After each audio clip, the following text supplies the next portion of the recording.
ഗണപതി മണ്ഡപത്തിൽ നിറമാല ദിവസമാണ്. അപ്പം നമ്മൾ കുറേ സമയമായിട്ട് ക്ഷേത്രത്തിനുള്ളിൽ തന്നെയായിരുന്നു. പിന്നെ ഊണിൻ്റെ സമയമായപ്പോൾ നമ്മൾ വന്ന് ക്യൂ ഒക്കെ നിന്ന് സദ്യയാണ് കേട്ടോ. നമുക്ക് പ്ലേറ്റിലാണ് ഇങ്ങനെ കിട്ടുന്നത്. ഒരുപാട് കറികളും ഒക്കെ ഉണ്ട്. ഇപ്പം നമ്മൾ ഊണ് കഴിച്ചതിന് ശേഷം നമുക്ക് അവിടുന്ന് പായസം കിട്ടും. അപ്പം നല്ല തിരക്ക് കാണുന്നുണ്ടോ വീഡിയോയിൽ? നല്ല തിരക്കാണ്. ഇവിടെ സ്പേസ് കുറച്ച് കുറവാണ്. അപ്പോൾ അതുകൊണ്ടാണ് ഭയങ്കര തിരക്കായിട്ട് ഫീൽ ചെയ്യുകയും ചെയ്യും. നല്ല ചൂടുമായിരുന്നു കേട്ടോ.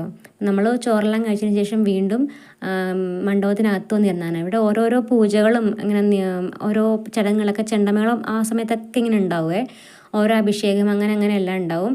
ഇനി അടുത്ത തേങ്ങ പൊളിക്കൽ ചടങ്ങാണ്. അപ്പം കോമരവും പിന്നെ തേങ്ങ പൊളിക്കാൻ നിയോഗം വന്ന ആളും ഉണ്ടാവും.